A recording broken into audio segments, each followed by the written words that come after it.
Listo, muy bien.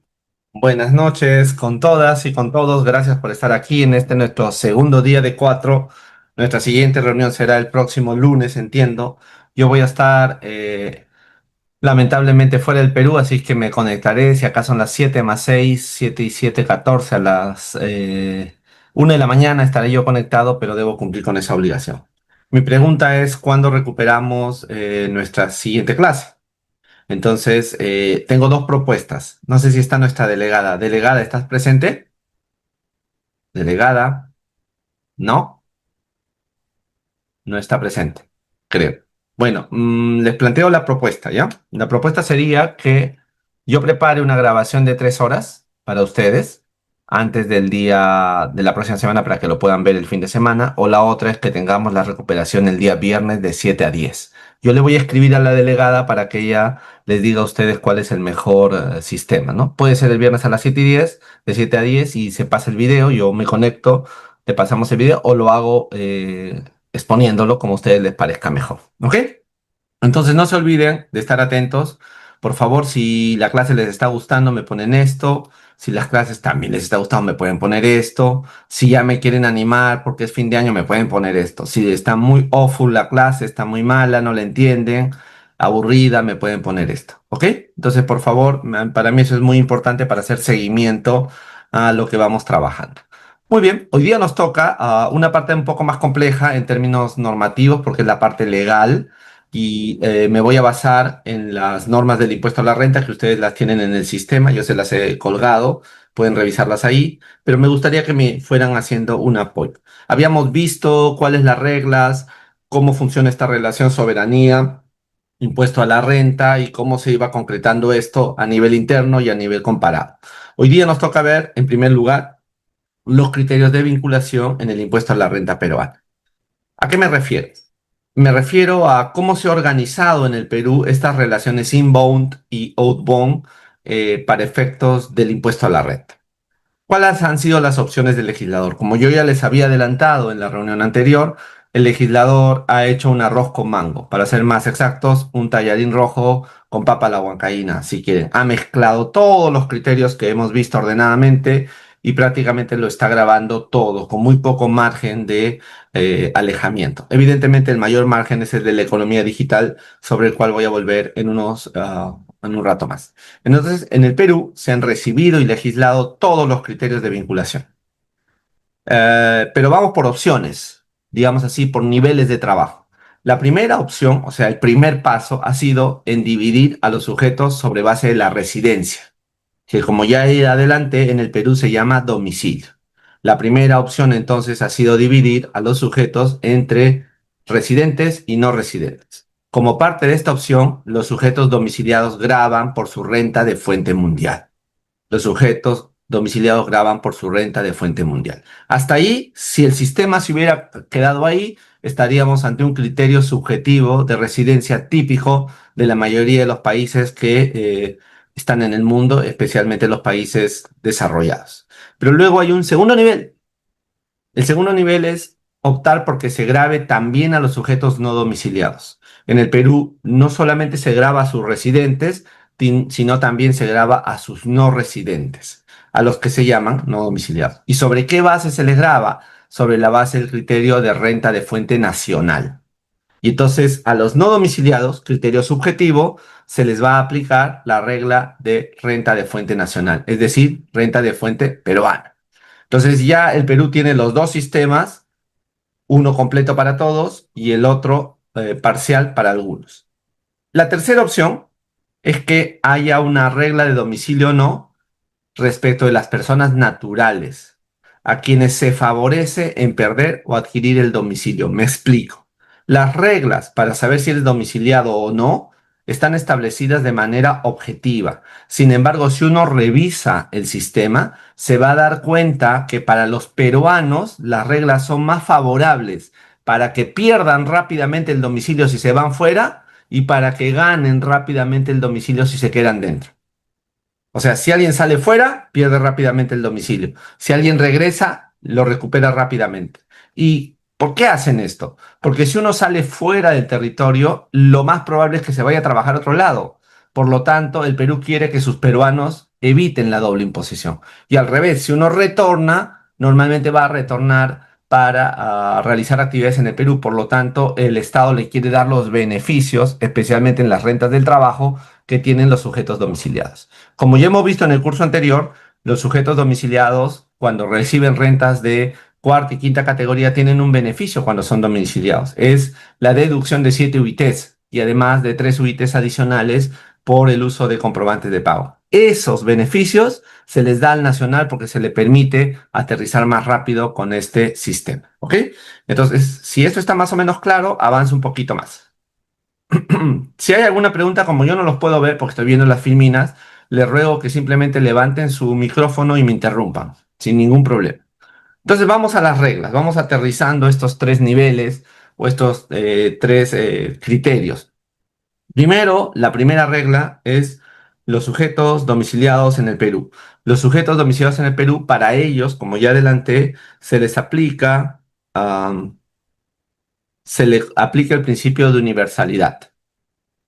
Si ustedes revisan el artículo 6 de la Ley del Impuesto a la Renta y el artículo 5 de su reglamento, todos los sujetos domiciliados van a tributar por sus rentas de fuente mundial, sin que importe de dónde sean las personas naturales, dónde se hayan constituido las personas jurídicas o dónde se ubique la fuente productora del negocio. No importa nada de eso.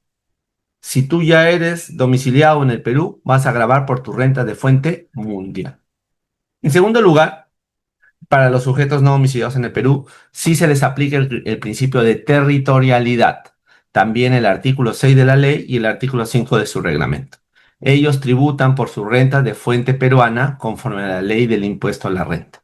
Ellos tributan solo por su renta de fuente peruana conforme a la ley del impuesto a la renta. ¿Ok? Ya estamos claros en esas dos posiciones, por favor. Primera encuesta de la noche. Estoy así como ya los políticos. Díganme si les ha parecido bien o mal. Gracias, Mireia. ¿Alguien más? Solo Mireia, Dios mío. Gracias, Mariela, Leonardo. Excelente. Estamos claros en esta idea, ¿no? Vamos pasito a pasito. No nos compliquemos, no querramos saber todo desde el comienzo. Varios de ustedes ya han tenido experiencia práctica o ha visto estos temas, pero es posible que no lo hayan visto ordenadamente, por lo tanto, esto puede ayudarles no necesariamente a aprender, sino a organizar lo ya aprendido, incluso en el programa. Por eso es que me gusta ir ahí un poco detenido. Como estamos todos conectados, lo cual me parece excelente, vamos ahora a continuar. Acá estamos. Por favor, mucha atención en esta parte. Cuando se trata de personas naturales, el domicilio es distinto que cuando se trata de personas jurídicas. Para las personas naturales, nacionales, los peruanos, hay un principio. Ellos son residentes, hay una presunción, iuris tantum, o sea, que admite prueba en contrario, por la cual un peruano es residente en el territorio peruano. ¿Ok? No sé de qué nacionalidad son ustedes, asumo que todos son peruanos como yo, han nacido en esta hermosa tierra del sol, entonces somos residentes por presunción. Pero luego la norma establece una regla de domicilio para atraer la situación de aquellos peruanos que estén en el extranjero y que sean funcionarios con cargos oficiales y de representación del Perú en esos países. Si alguien va comisionado por el Perú a realizar un trabajo de funciones de representación en otro territorio, la norma lo sigue considerando domiciliado. ¿Para qué? Para aprovechar de mejor manera las reglas de exención que hay entre los diplomáticos en materia de impuestos. Por otro lado, al extranjero ha tenido dos regímenes. ¿Por qué me quiero referir todavía a un régimen que ya no existe? Que es un régimen que se aplicaba en el Perú hasta el año 2006. ¿Por qué me quiero referir a un régimen tan antiguo? Porque todavía en el reglamento hay una norma que está suelta, que nunca la han derogado. Tiene una derogación tácita, en mi opinión, pero todavía la han mantenido en el reglamento y algunos creen que ese procedimiento es válido y se confunde. Yo lo he visto para varios casos. Veamos cómo era el régimen hasta el 2006. Hasta el 2006, los más mayores aquí, se acordarán que la regla era que todo empezaba 2 años de permanencia en el territorio. Si tú estabas 2 años en el territorio peruano, al tercer año te volvías domiciliado. Pero Si tú estabas ya 6 meses y sacabas un RUC, inmediatamente te domiciliabas. Eso era para apoyar a las personas naturales en sus rentas de cuarta categoría. Pero luego había una cosa más complicada que es la que se ha mantenido. Tú podías comunicar a tu empleador cuando tenías una renta del trabajo de quinta y le decías, señor empleador, yo quiero que me considere como domiciliado. Y a partir de esa carta te considerabas domiciliado. Esta regla y la segunda son las que todavía permanecen en una regla caída que todavía está en el reglamento. Pero a partir del 2007, o sea, ya hace varios años, estamos hablando de casi 15, más de 15 años, ¿no? 17, 27, 13 años, ¿cómo ha pasado el tiempo, Dios mío? Parece que fuera ayer. La regla es mucho más sencilla. Es una regla armonizada a nivel internacional. Para ser domiciliado, un extranjero necesita estar más de 183 días en un periodo de 12 meses. Más de 183 días en un periodo de 12 meses. ¿Ok? Entonces quisiera simplemente abrir una pizarra antes de continuar para graficar esto que estamos conversando aquí. ¿Ok? Para que no se nos pierda la idea. Entonces, los dos empiezan de manera distinta. Vamos a poner aquí, vamos a ver si puedo. El otro día estaba queriendo buscar, acá está. Vamos a poner que este corazón que estoy poniendo ahorita es el peruano, ¿ok? Y la estrella es el extranjero, ¿ok?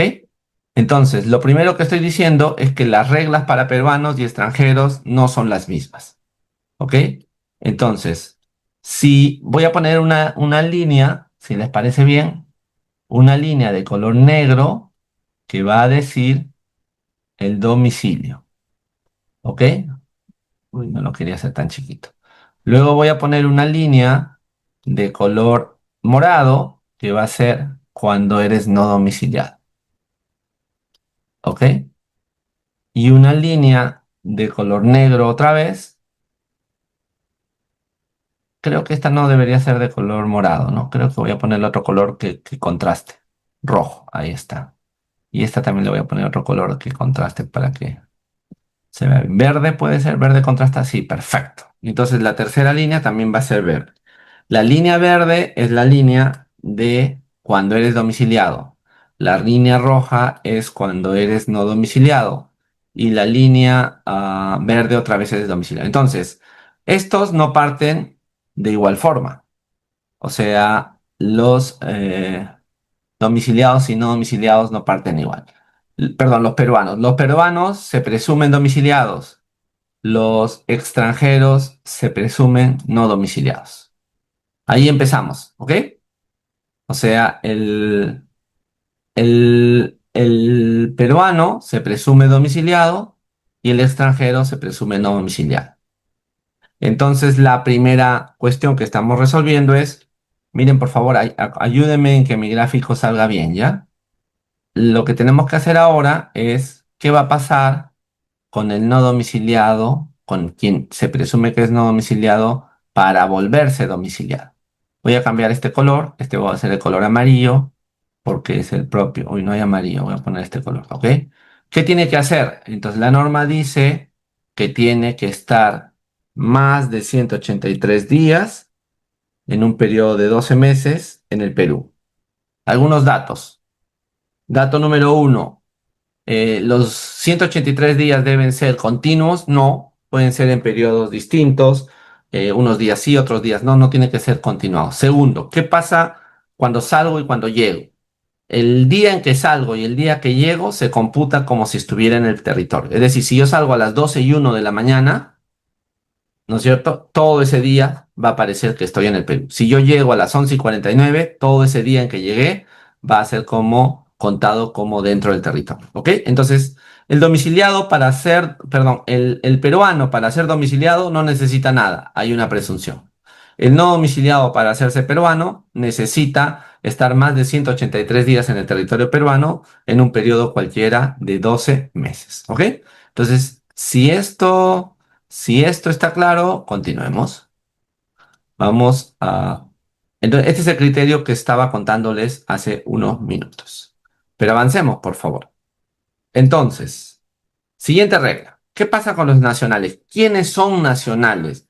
quiénes son peruanos. Para eso tenemos que ir a la Constitución Política del Estado peruano, que establece las siguientes reglas.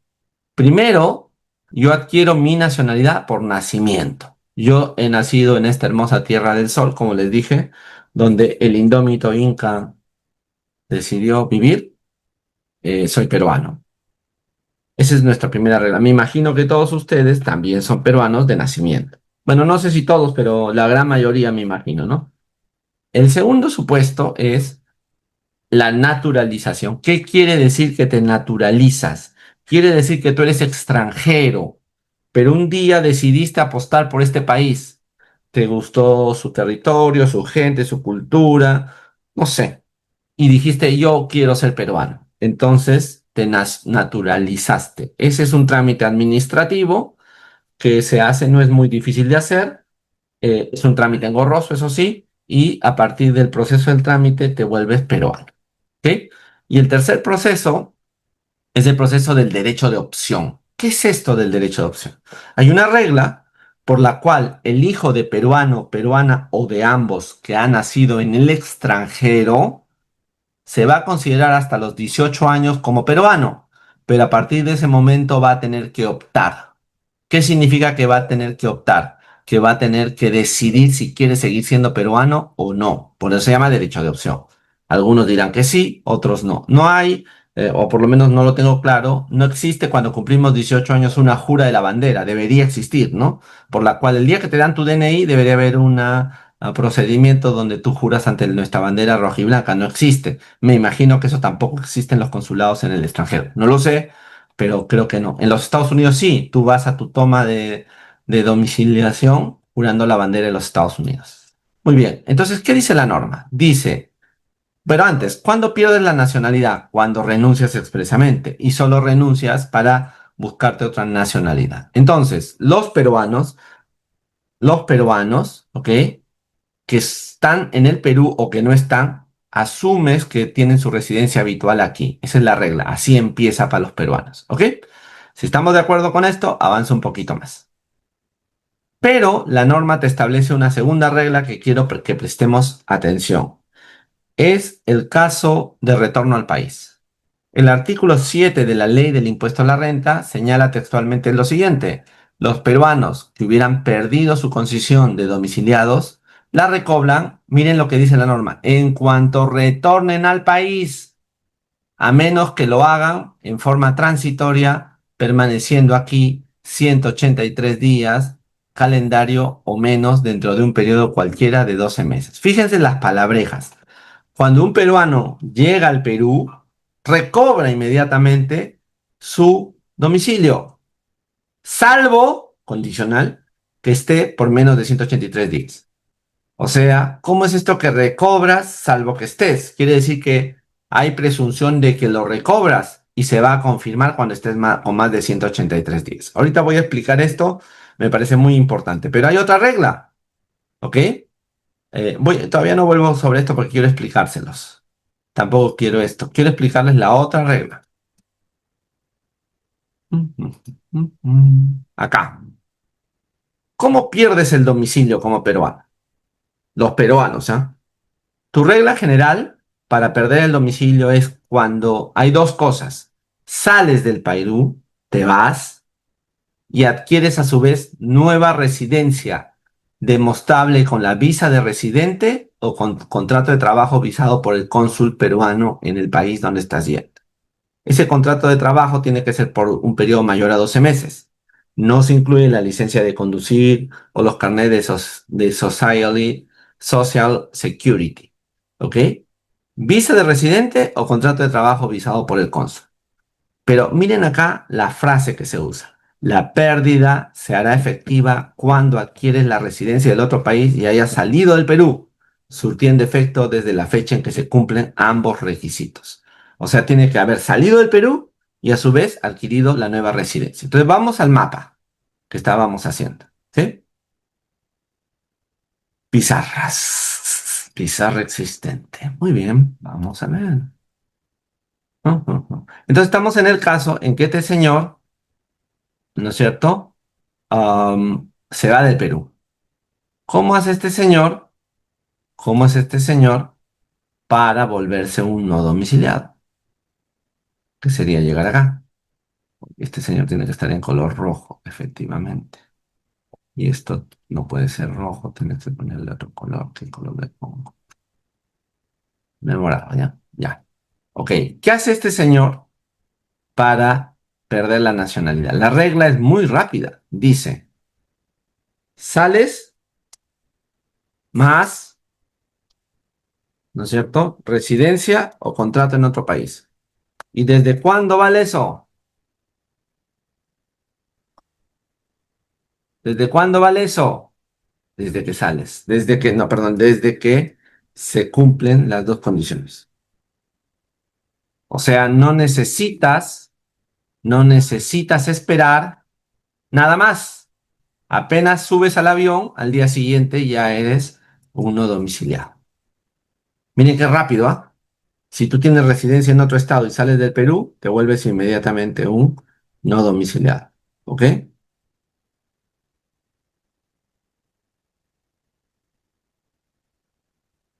¿Ok? ¿Todos de acuerdo? Por favor, háganme saber su opinión rápidamente, si fueran tan amables. Ya saben cómo es esto. Si no les gusta o no lo están entendiendo esto y si les parece bien esto. Vamos, alumnos queridos. Quiero saber. Gracias, Leonardo. Gracias, Mariela. Gracias, Mireya. Gracias, Rosario, Pamela, Narda. Ellos son los que están conectados. Por favor, los demás, Liz, Madeleine, Saucedo, Elena, gracias. Perfecto. Ok, entonces visualicemos un segundito esto para continuar en este momento, por favor.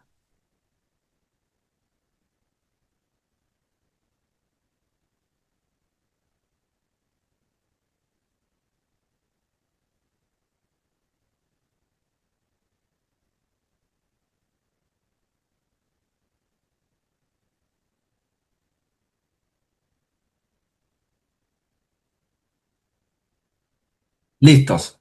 Vamos a ver cuál es la segunda forma. Acá está. Muy bien, esa es la regla general, pero hay otra regla. La pérdida, olvídense del 2006 porque esa ya no nos interesa, es la ausencia por más de 183 días calendarios en un periodo de 12 meses. Entonces, si la primera era la regla, ¿ok? Si la primera era la regla, la segunda es la excepción. Ahorita la vamos a poner. Pero existe una norma, una regla, ¿no es cierto?, que señala esto en la pérdida del domicilio. Dice, la pérdida de condición de domiciliado se hará efectiva a partir del 1 de enero del ejercicio, siempre que en los últimos 12 meses previos a la referida fecha hubieran permanecido ausentes del Perú por lo menos 184 días calendarios. ¿No es cierto? Y entonces esa condición se hace desde el año siguiente. Fíjense, he subrayado la palabra se hará efectiva. En el caso de la pérdida general, también hablaba de se hará efectiva. Entonces hay que diferenciar dos conceptos. ¿Cuándo ganas o pierdes el domicilio? Cuando ganas o cuando pierdes el domicilio.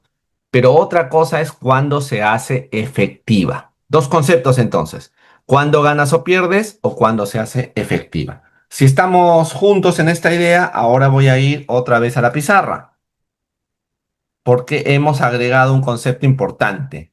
Estamos diciendo que en el caso de las normas peruanas, una cosa es ganar domicilio o perder domicilio y otra cosa es cuando se hace efectivo, cuando es efectivo. ¿Ok? Son cosas que no son lo mismo, no son lo mismo esas dos cosas, son cosas distintas. Entonces, en este primer caso, voy a poner acá, en este primer caso de sales, ¿no es cierto? Tercer residencias en el otro estado o hay contrato de trabajo, esto aquí ganas, o sea, pierdes el domicilio, es igual.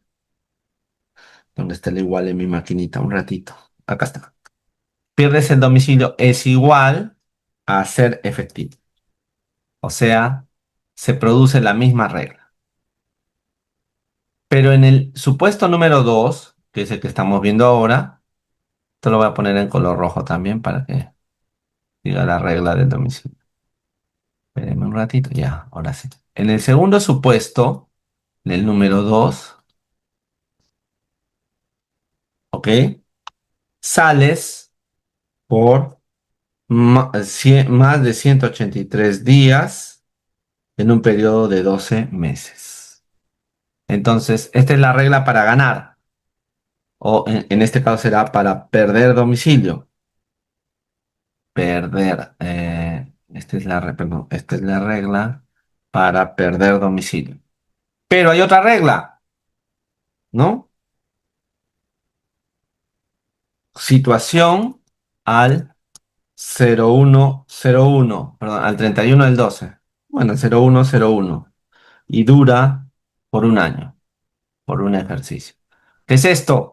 Esta no es la pérdida, sino cuando se hace efectiva. ¿Ok? ¿Me están siguiendo, por favor? Entonces, en el caso de los domiciliados hay una regla, dos reglas. La primera, que la pérdida y se hace efectivo ocurre en el mismo momento, pero la segunda, que es que sales por más de 183 días en 12 meses, has tenido la pérdida de domicilio, pero tu situación se produce a partir del 1 de enero. Si me están siguiendo acá, imaginemos que yo ya soy un no domiciliado, peruano no domiciliado, y ahora me quiero volver domiciliado. ¿Ok? No me quiero, sino me pregunto cuándo me volvería domiciliado. Entonces aquí surge una nueva regla, que es la que hemos visto hace un ratito. Para ser domiciliado, alguien peruano que perdió el domicilio, ¿no? Va a ocurrir con la llegada al país, a menos que sea por menos de 184 días en un periodo cualquiera de 12 meses.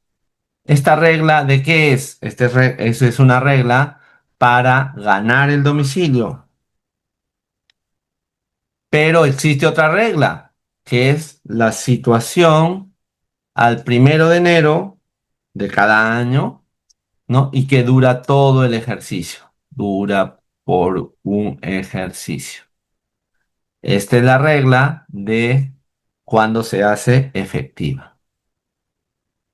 ¿Ok? Entonces, las cuestiones son más o menos sencillas. Para un domiciliado existen estas tres reglas. ¿Ok? Dos para ser no domiciliado y una para ser domiciliado. ¿Qué pasa con el no domiciliado? Acá, perdón, ¿qué pasa con el extranjero? Perdón, discúlpenme. El extranjero tiene una primera regla, que es tiene que estar más de 183 días en 12 meses en el Perú. Esto es para ganar el domicilio. Y otra regla será para perderlo. Perdón, discúlpenme. Discúlpenme, estoy diciendo tonterías. Situación al 1 de enero, ¿no es cierto? Y dura un ejercicio. Esto es para ser efectiva. Entonces, los domiciliados no tienen para los extranjeros no tienen para hacerse domiciliados más que una regla. ¿Y qué pasa cuando los extranjeros se quieren hacer o se vuelven no domiciliados? Oh, perdón, ya acá gané el domicilio. Claro, acá serían no domiciliados, ¿no? Que si quieren lo puedo poner acá al revés, simplemente para aprovechar este cuadrito. Un extranjero es un no domiciliado y se quiere hacer domiciliado. ¿Qué tiene que hacer? La regla también es la misma. Más de 183 días en un periodo cualquiera de 12 meses. Más de 183. Espérense. Si ya es domiciliado, para hacer ya, ok. Un periodo de 12 meses en el extranjero, ok. Y su situación al 1 de enero. Ahí está. Estas son las cinco reglas. La podemos ver, meditar unos minutos, por favor. Les ruego que la veamos con inteligencia, con perspectiva de lo que estamos haciendo. va a ayudarnos mucho para luego poder comentarles lo que viene. ¿Ok?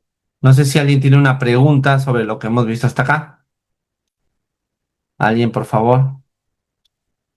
¿Está todo claro para todos? No sé si alguien tiene una pregunta, este sería el momento. Muy bien. Entonces aquí voy a poner para completar este cuadrito. Acá es diferenciar dos momentos. Voy a poner acá.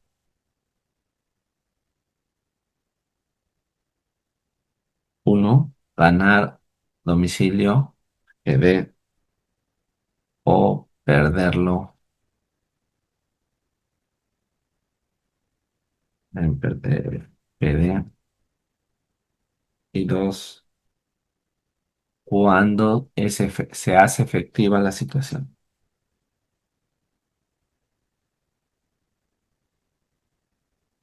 ¿Ok?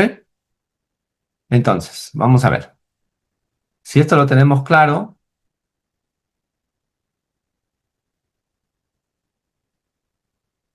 ya. Si esto lo tenemos claro, vamos un poquito más abajo. Hagamos una línea del tiempo. ¿Ok? Una de línea del tiempo que sea en color negra. Pensemos que el primer momento es el inicio del año 2014. Y el segundo momento es el inicio del año 2015. ¿Ok?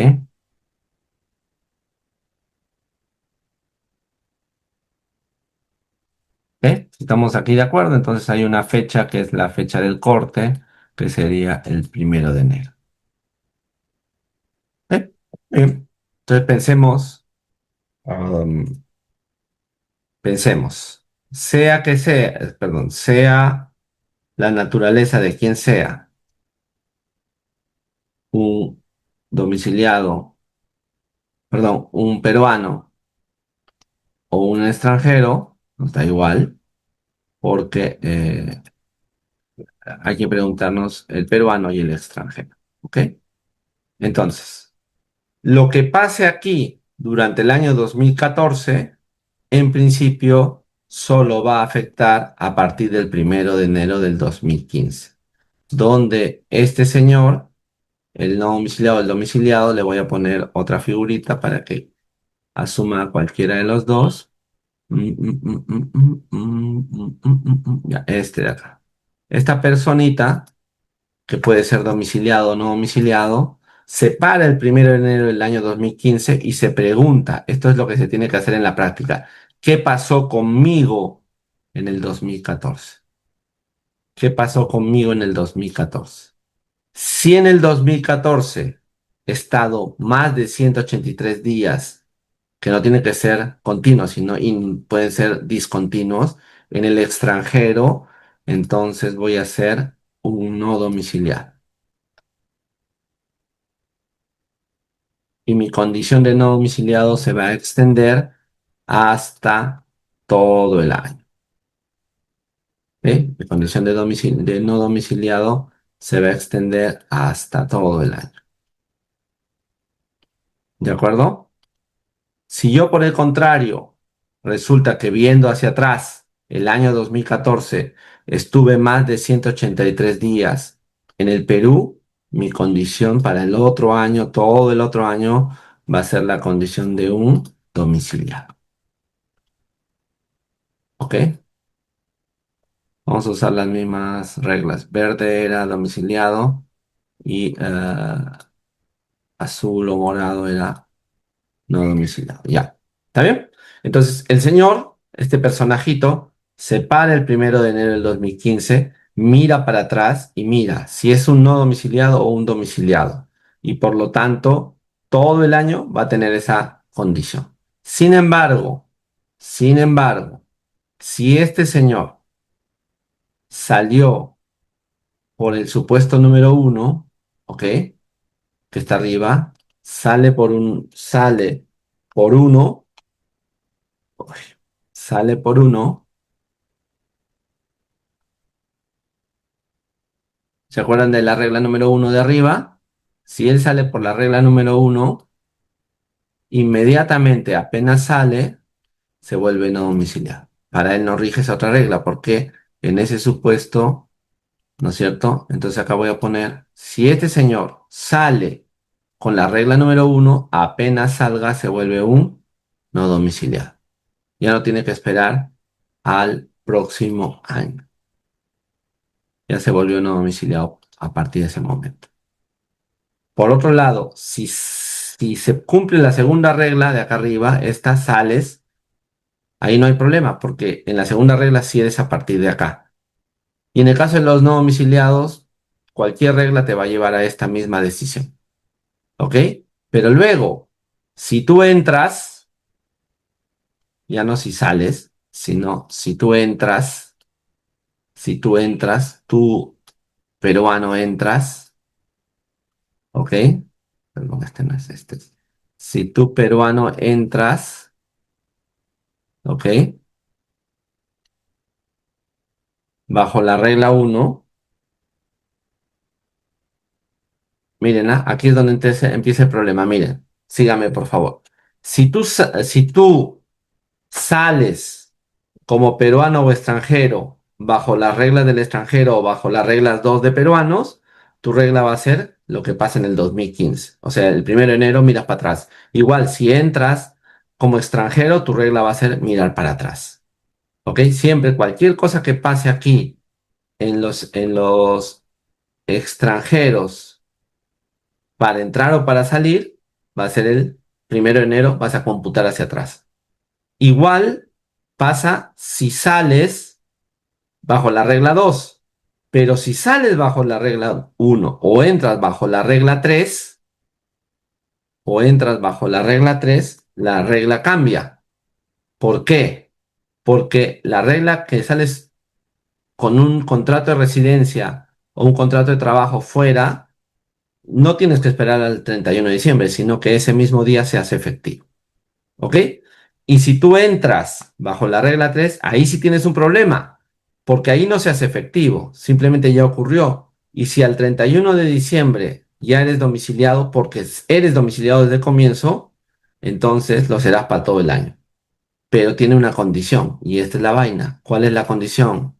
Que te quedes en el Perú por más de 183 días.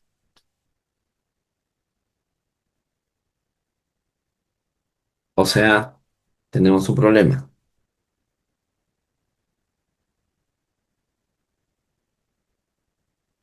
Ya, vamos a arreglar este rompecabezas. Tanto para peruanos o para extranjeros, para que sean no domiciliados, ¿ok? Necesitas cumplir la regla uno, la regla 2 de los peruanos y la regla única de los extranjeros. ¿Qué quiere decir? Que lo que haya pasado, si has estado acá dentro del Perú más de 183 días, eres domiciliado. Si has estado fuera del Perú por más de 183 días, eres no domiciliado. Te paras el 1 de enero y miras para atrás y computas si la mitad del año más un día has estado fuera, vas a ser no domiciliado. Si la mitad más uno has estado dentro, vas a ser domiciliado. Esa sería la regla. Sin embargo, para el peruano existen dos diferencias. Si tú sales como peruano, bajo teniendo la residencia del otro estado, un contrato en ese país, ahí te vuelves no domiciliado y se hace efectivo ese mismo día. Ya no tiene que esperarse hasta el 31 de diciembre. Y por otro lado, si entras al país, ya eres domiciliado, pero se hace efectivo el 1 de enero. Ojo, acá, a diferencia de esta de acá, de la salida que se hace efectivo ahí mismo, en cambio, cuando tú entras, se hace efectivo el 1 de enero. Pero acá está la regla, tienes que haberte quedado en el Perú por más de 183 días. Y como ven en mi ejemplo, hay momentos, hay situaciones donde un peruano entra al Perú en un año, 2014, y ya es domiciliado el 1 de enero, pero todavía necesitas completar el plazo. Y en esos casos, cuando tú eres un empleador, tienes el problema. ¿Le deduzco las 7 UITs o no le deduzco? ¿Le hago las retenciones directamente con el monto total o le hago las retenciones menos el porcentaje? Mi opinión, porque he visto varios casos, es que el empleador le haga firmar una carta al trabajador por la cual él le señala que tiene claro que va a estar más de 183 días en un periodo cualquiera de 12 meses, para que este 1 de enero pueda realmente ser domiciliado. ¿Ok? Espero que me hayan entendido. He intentado hacer lo mejor posible en mi trabajo. No es fácil este tema, pero creo que con los colores y todo eso podría ser útil. Entonces, este problema del segundo caso entra, eh, del quien entra y tienes que verificar que eso esté hasta el final, ha sido muy discutido, muy discutido. Por eso es que yo les ponía aquí, por eso yo les ponía aquí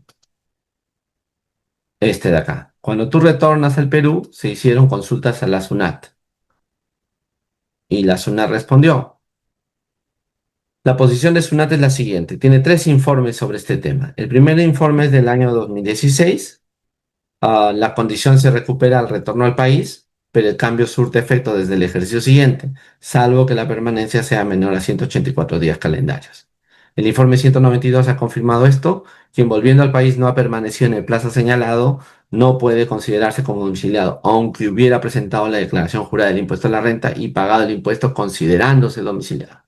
Y por último, hay un informe, el 144, que señala que la cláusula de no discriminación contenida en los CDIs no se aplica para el peruano residente en Brasil en el momento en que retorne al Perú. O sea que se le aplican estas reglas a todos ellos. ¿Ok?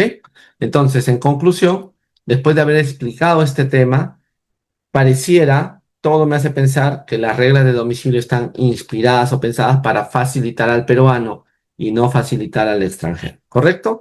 Entonces, por favor, infórmenme si se me ha entendido esto, si no se me ha entendido, por favor, esto, con total honestidad. A ver, vamos adelante. Gracias, Relly, gracias, María. ¿Quién más? Gracias, Leonardo. ¿Quién más? Gracias, Narda, gracias, Saucedo, gracias, Liz. Excelente. Siendo las 8 de la noche, vamos a tomar nuestro primer descanso, como hacemos siempre, de 10 minutos y retomamos 8:10, 8:11 para continuar. Gracias, alumno. Voy a parar la grabación en este momento. Digan con sinceridad si han entendido lo que señalé. No es fácil entenderlo, pero por favor, si han entendido, díganmelo con honestidad esto. Y si no han entendido esto, por favor, para que yo pueda continuar. A ver, les escucho. Mariela, Rosario, Leonardo, Lucero. Si has entendido, Leonardo, perfecto. ¿Quién más? ¿Los demás? Gracias, Mariela, gracias, Mireia, gracias, Susi. Excelente, gracias, Pamela.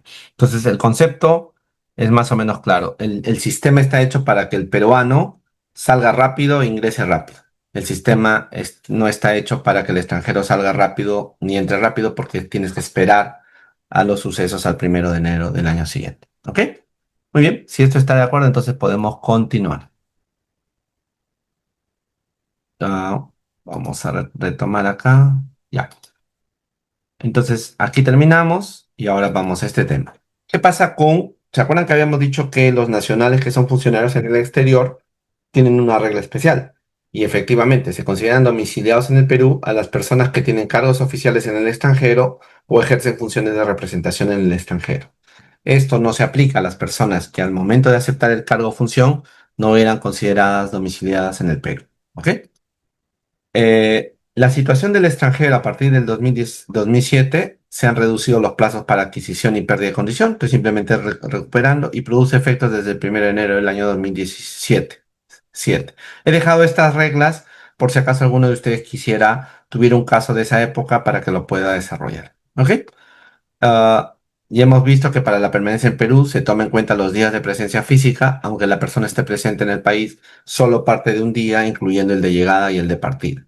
Y hemos dicho que para la ausencia en el Perú no se toma en cuenta el día de salida del país ni el de retorno del mismo. Esto ya lo hemos visto, esto también lo hemos visto. Hicimos un análisis de esto. Ahora esto. Hay una regla sobre obligaciones formales para los extranjeros al salir del Perú.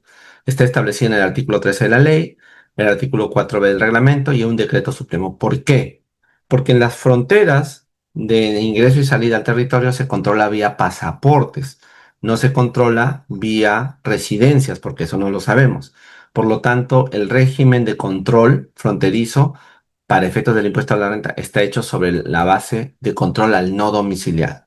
Entonces se presume que un no domiciliado, perdón, al extranjero, disculpen, de control al extranjero. Entonces se presume que un extranjero es no domiciliado y por lo tanto tiene que acreditar su calidad migratoria y si le han retenido el impuesto en el territorio nacional. ¿Ok? Entonces ahí les dejo simplemente el cuadro, ya lo van a ver cuando yo les envíe el PPT para que ustedes puedan continuar.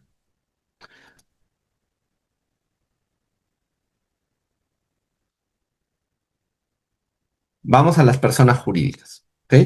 Que sería el segundo caso. Las personas jurídicas se establece una regla especial para ellas también.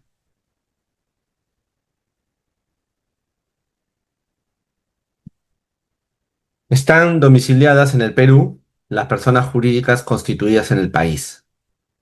¿Ok? Los que tienen su propia inscripción registral. Entonces el Perú, bajo las reglas que hemos estado conversando hace un rato, opta por el domicilio en su versión más objetiva.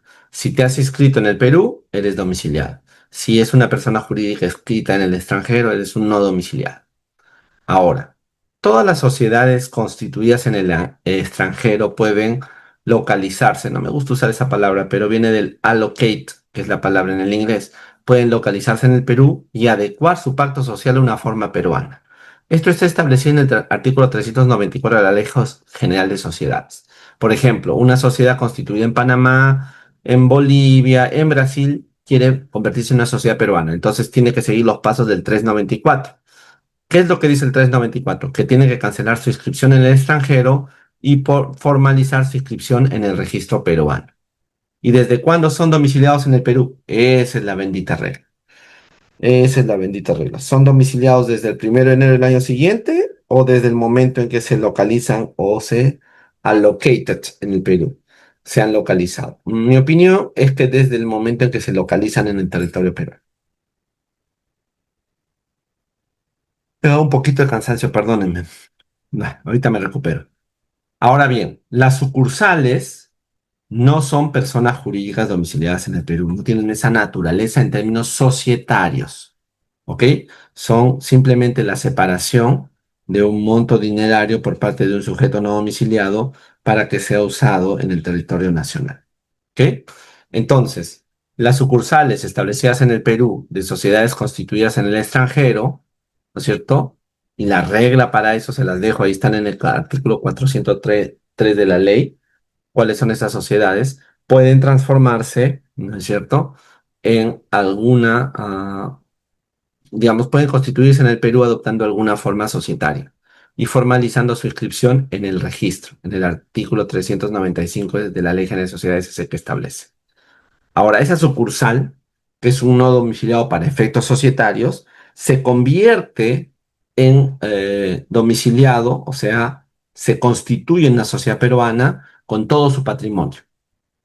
En mi opinión, no se produce ninguna transferencia sobre el patrimonio de la sucursal transformada, o sea, no hay ninguna reorganización de sociedades, no hay ningún efecto. En ninguno de esos casos debería haber ningún efecto, ni de compras-ventas, ni de servicios, nada de eso. Debería ser neutral estas aterrizajes y salidas del territorio nacional. ¿Ok?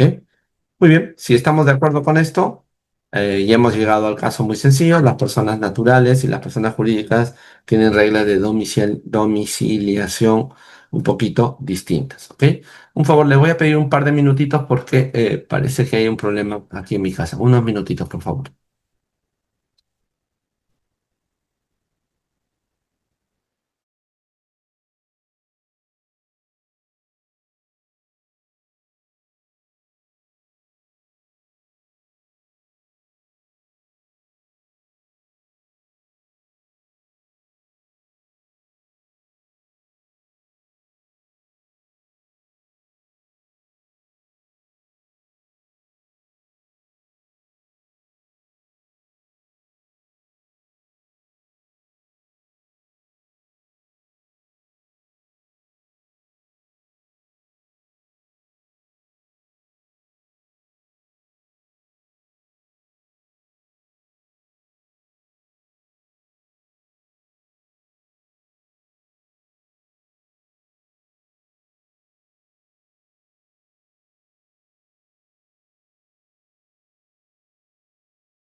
Listo, vamos a continuar, por favor. Ahora vamos a las reglas de fuente peruana. Ya hemos diferenciado quién es domiciliado y quién es no domiciliado. Y ahora vamos a ver las reglas de fuente peruana. ¿Ok? Entonces, retrocedamos un poquito a la clase que tuvimos en el curso anterior. Nosotros hemos llegado a la regla de que normalmente hay tres tipos de rentas: las rentas de capital, las rentas mixtas y las rentas del trabajo. ¿Ok? Las rentas de capital son cuatro: los intereses, los dividendos, los arrendamientos y las regalías. Las rentas mixtas son las llamadas rentas empresariales y las rentas del trabajo son las rentas del trabajo independiente y dependiente. Quisiera agregar acá las ganancias de capital como un quinto tipo de renta generada por un capital, ¿ok? Las rentas producidas por la ganancia. Em, entonces, estos son los tipos de naturaleza de la operación. Cada uno de ellos tiene un concepto. En el Perú se sabe qué son intereses, qué son dividendos, qué son arrendamientos, qué son regalías, qué son ganancias de capital, qué es una renta empresarial y un trabajo dependiente e independiente, ¿ok? Eh, las rentas de fuente peruana, que son todas estas, se van a calificar como de fuente peruana y luego se van a clasificar en primera, segunda, tercera, cuarta y quinta bajo una regla anterior. La regla anterior está hecha en los artículos 9, 10, 11 y 12, que esa es la regla sobre cómo voy a decidir en cada caso qué es. ¿Ok? Entonces por eso quería recordar esta primera filmina. Pero luego quiero pedirles un favor: que recordemos los nombres de cada uno de estos, porque esto va a sernos útil para cuando analicemos los convenios para evitar la doble imposición. ¿Ok? Entonces, acá están las rentas. No hay ganancias de trabajo, no hay ganancias mixtas, todas se convierten en ganancias de capital. Muy bien. Las rentas de fuente peruana están recogidas en los artículos 9 a 12. Ahí hay un error de la ley del impuesto a la renta. Eh, los artículos 9 a 12, ¿ok? De la ley del impuesto a la renta. ¿Cómo deberíamos leer estas disposiciones? Es la primera pregunta que uno se hace. ¿Por el tipo de operación, como hemos visto ahí? Perdón, ¿por el tipo de operación, por la naturaleza de operación o por el tipo de renta? ¿Ok? El problema es especialmente relevante cuando hablas de enajenaciones de bienes versus ganancias de capital o rentas empresariales, o cuando hablas de servicios y asistencias técnicas, ¿no? O también versus servicios digitales. ¿Cuál regla aplicas? ¿Cuál de estas reglas aplicas? Esa es la gran pregunta de este tema. ¿Ok? Entonces, primero veamos qué criterios se usan. En el Perú se van a usar todos los criterios que la norma ha establecido, absolutamente todos. ¿Ok? Todos los criterios que hemos visto en la doctrina van a aparecer también en el Perú. Entonces, ahora lo que quiero es usar mi pizarra, mejor dicho, mi PPT, como una pizarra, porque necesito precisar alguna información. Miren, en el Perú, si quisiéramos hablar de las reglas sobre qué es renta peruana, tenemos tres tipos de reglas. En el Perú existe una primera regla, que le llamaríamos la regla general, que se aplica para estos dos, cuatro, seis supuestos de criterios sobre las operaciones o tipos de renta. Eso es una decisión que cada cual toma para hacer su interpretación. Pero luego hay dos excepciones. La excepción número uno es la excepción del exportador. El exportador tiene una regla especial, ¿no es cierto?, que intenta, como lo voy a explicar más adelante, esta regla intenta, ¿sí? Esta regla intenta evitar que el exportador de bienes se encuentre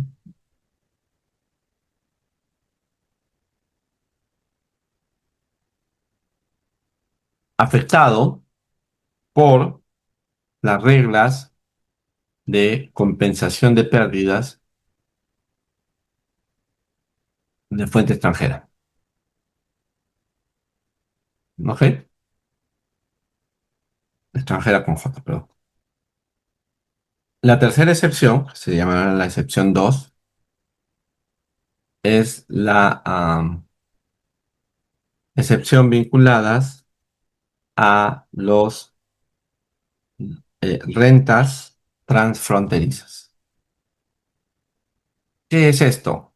Existen algunos supuestos casi homologados a nivel internacional por los cuales una renta de fuente, digamos, una renta se va a realizar por una actividad que se hace parte en el país y parte en el extranjero. Cuando esto pasa, cuando hay una actividad que se hace parte en el país y parte en el extranjero, la regla es que se decida qué parte de la renta, ¿no es cierto? O sea, qué porcentaje de la renta es de fuente peruana. ¿Ok? Entonces, si la actividad se hace parte en el extranjero, se decide qué parte de la renta es un porcentaje de fuente peruana. Pero esto solo se aplica para sujetos no domiciliados,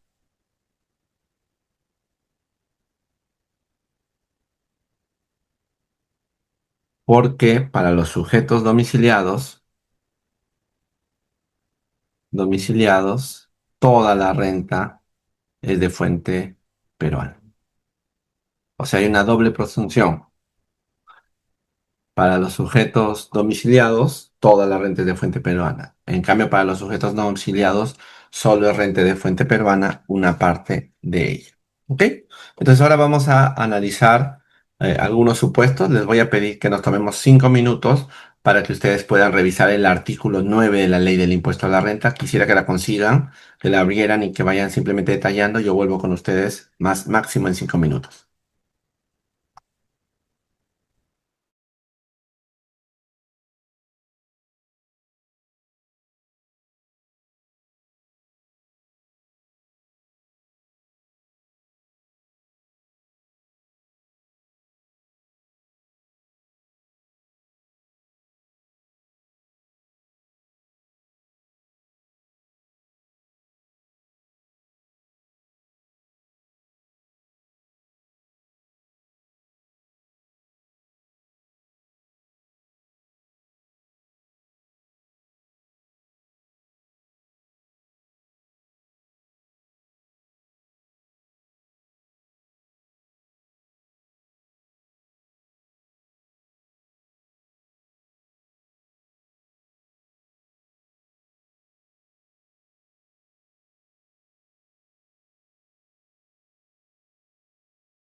Muy bien. La ley del impuesto a la renta, primero en su artículo 9, establece 10 reglas de juego iniciales. ¿Ok? Como les decía, no ha quedado claro si esas 10 reglas de juego iniciales tienen que ver con el tipo de renta, como lo hemos visto, o tienen que ver con la naturaleza de la operación. ¿Ok? Entonces vamos a construir juntos. Esto antes yo les mandaba a los alumnos a hacerlos directamente, pero ahora quisiera hacerlo con ustedes mejor para que podamos um, repasar, ¿no? Entre todos. Entonces, he usado acá, he creado un sistema de cuadro para señalar los 7 tipos de rentas. ¿Ok? La primera renta es la ubicación de la fuente. La segunda es el lugar de prestación del servicio. La tercera es la regla de utilización económica. La cuarta es el domicilio del pagador. La quinta es el domicilio del emisor. Y la sexta es el uso del mercado. ¿Ok? Y las 10 reglas serían las siguientes. Vamos a poner cada regla en su lugar. La primera se refiere a predios y derechos relativos a los predios. O sea, la primera regla tiene que ver con los predios y los derechos relativos a los mismos. ¿Ok? Am, no solamente se refiere al uso, o sea, mejor dicho, a rentas, sino a ganancias, porque dice las que provienen de su enajenación. Acá, como ven, están viendo, ¿no? Alumnos, por favor, dígame si están viendo. Mariela, ¿estás viendo? Sí, profesor, sí. Entonces, voy a usar acá un poquito, lo voy a hacer un poco más alto, porque estoy trasladando simplemente la ley para que la veamos todos juntos, ¿ok? Así podemos hacer un mejor trabajo. Ya. Entonces, decía yo. La regla dice cuando los predios, acá lo estoy poniendo en negritas, cuando los predios estén situados en el territorio de la República. Entonces, cuando hablamos de predios, ¿no es cierto? Siempre nos vamos a referir a la regla de la ubicación de la fuente. Ese es el tipo de regla, la ubicación de la fuente. ¿Ok? No existe otra. Ese es el tipo de renta, la ubicación de la fuente. Si hablas de predios, siempre ubicación de la fuente. Muy bien, vamos al segundo. Y ya no está hablando de predios, sino de bienes o derechos distintos a predios. ¿Ok? Bienes o derechos. Entonces vamos a poner acá bienes o derechos, ¿no? Bienes distintos a predios o derechos. Vamos a poner la regla de los derechos acá abajo. Derechos sobre bienes. Así le voy a poner, ¿ya? Una cosa es el bien físico y otra cosa es un derecho sobre un bien.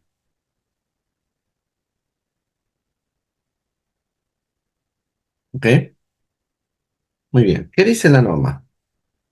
La norma dice, cuando se trata de bienes o derechos, incluyendo las propiedades de enajenación, y aquí habla primero de los bienes situados físicamente. Entonces, en los bienes también se aplica la misma regla de situación de previa. ¿Ok?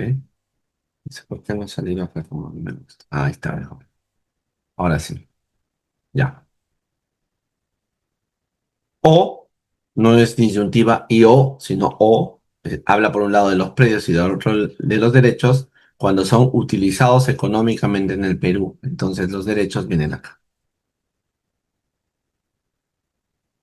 ¿Ok? Entonces, los bienes y los derechos sobre bienes,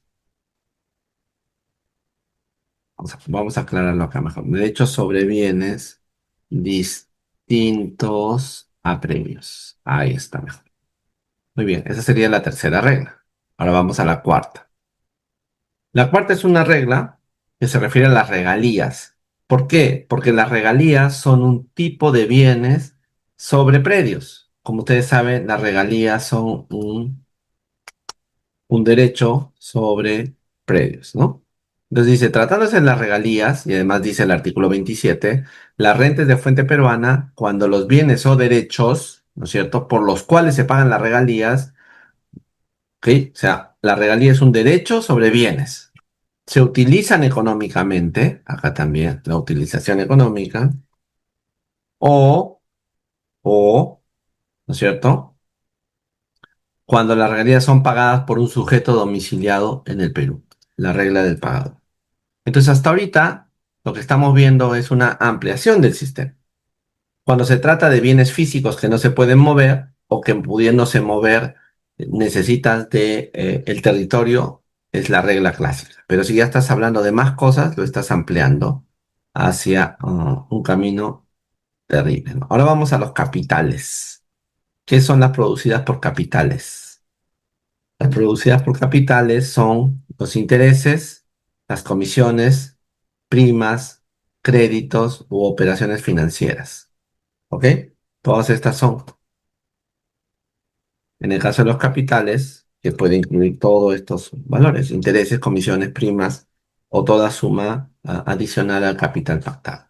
¿Y qué dice este? Cuando esté colocado en el territorio nacional. ¿Qué significa colocarlo en el territorio? Colocar, que es que el dinero entra al territorio. Por eso es que la regla es de la ubicación, ¿no? Pero acá ya no es la ubicación de la fuente, es el capital, el dinero, que es la fuente, esté ubicado en el territorio. Pero también dice cuando sea utilizado económicamente en el país, o sea, acá, o, o cuando el pagador sea un sujeto domiciliario. Entonces aquí se han construido los tres casos. ¿Se dan cuenta? Los tres. Las tres reglas. ¿Ven que se ha empleado ya todo lo que había antes para cada uno? Aquí se aplica a los tres. Y además dice, el pagador también incluye a las sociedades de administradoras de fondos de inversión o fondos mutuos, sociedades titulizadoras de un patrimonio fideicomitido al fiduciario del fideicomiso bancario. Todas estas también están metidas acá. Ahora, esta regla es muy importante. Las rentas pueden originarse, entre otros, por participar en fondos, por cualquier tipo de seguros, etcétera. Entonces vamos a ponerle acá eh, como un guión, digamos así.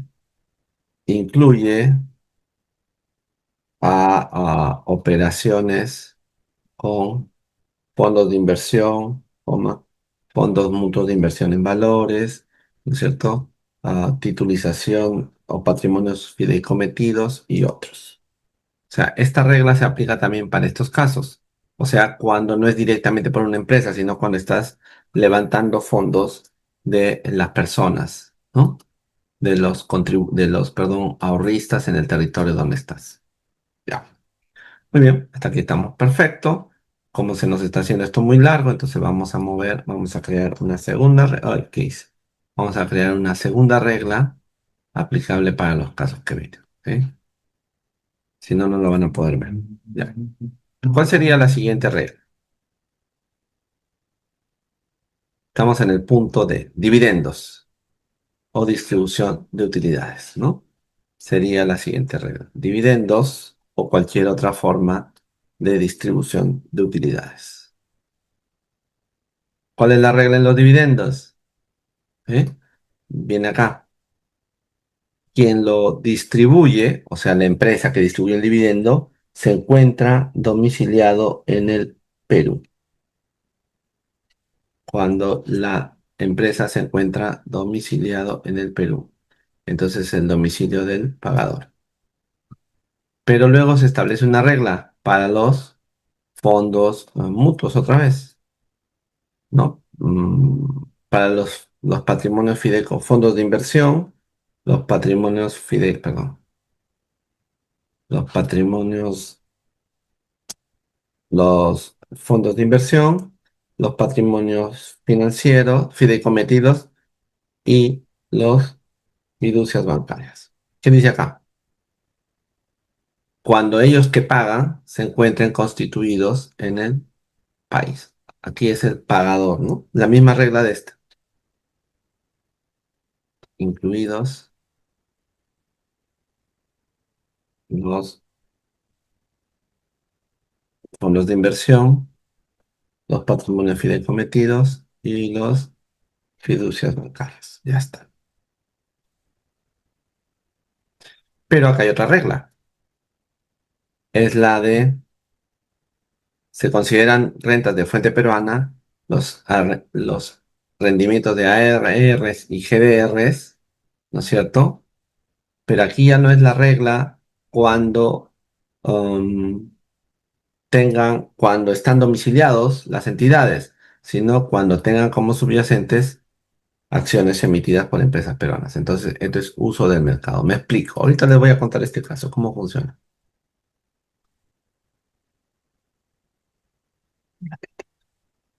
Ya, así funciona. Mírenme ahora si me pueden ver a mí. Normalmente uno compra acciones eh, de sociedades, acciones emitidas por sociedades. Si la sociedad es peruana, renta de fuente peruana. Si la sociedad extranjera es renta de fuente extranjera. Pero se ha creado unos instrumentos que están en muchas partes del mundo de aquellos casos en que una empresa peruana domiciliada en el Perú, porque se ha constituido acá, quiere traer fondos de una bolsa de valores. Normalmente lo traen del Reino Unido, de Londres o de Nueva York. Entonces, ¿qué hacen? Como son empresas constituidas en el Perú, no pueden ir a cotizar allá, porque tienen que estar cotizando en Estados Unidos o en Gran Bretaña. Entonces, ¿qué hacen? Se emiten las acciones peruanas y se dejan en depósito, en custodia en la bolsa de valores de ese país. Y esa bolsa de valores saca unos títulos, valores, que se llaman, en el caso de Estados Unidos, ADRs, American Depositary Receipts. Y en el Reino Unido, GDRs, Global Depositary Receipts. Entonces, lo que se vende a los inversionistas son estos, los ADRs y GDRs. Y luego, cuando la empresa gana, la empresa que está en el Perú acá abajo, cuando ella gana la utilidad, se le entrega la utilidad al titular o al tenedor de estas acciones, pero no son suyas porque se están generando aquí y este a su vez le remite al que está comprando, a que el propietario del ADR y GDR. Por eso dice, si son documentos que tienen como subyacente acciones de empresas peruanas, entonces van a estar perfectamente grabadas como renta de fuente peruana. Eso no es el domicilio del pagador.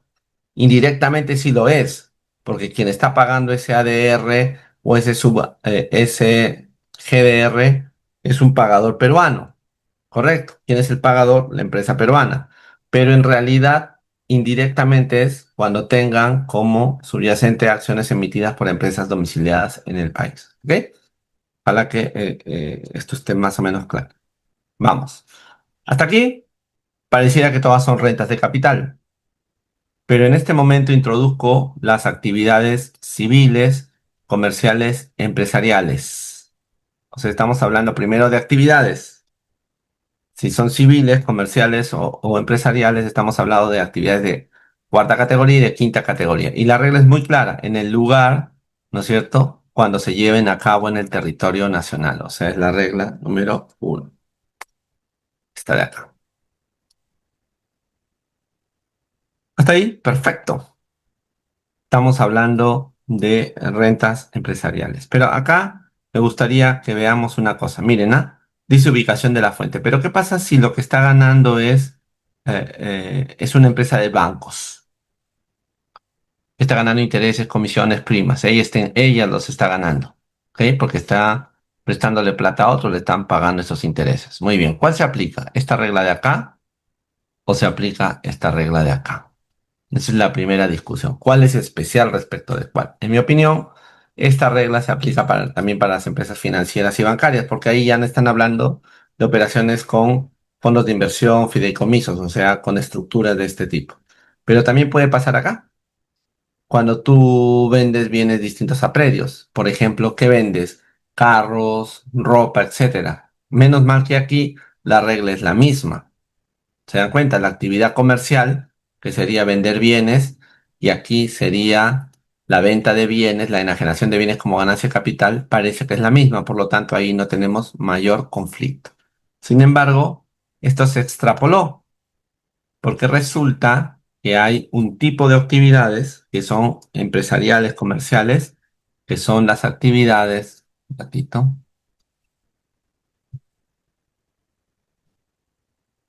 que son las actividades que la norma incluyó más abajo. Acá están. En el inciso, un ratito.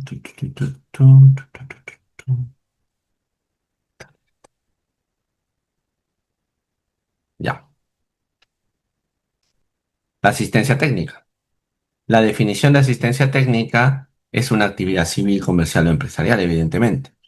Entonces, las asistencias técnicas, un tipo de actividades empresariales, tienen una regla de fuente totalmente distinta. ¿Ok? La asistencia técnica habla de la utilización económica, no habla de la prestación en el territorio. Y la utilización económica sería una regla totalmente distinta. ¿Ok? Entonces aquí tendría que estar la utilización económica. Pero además de la asistencia técnica, hay otra regla similar, los servicios digitales, porque los servicios también son mm, operaciones brindadas, ¿no? Entonces serían acá servicios digitales. ¿Qué dice la regla de los servicios digitales? Ahorita la vamos a ver. Esperen.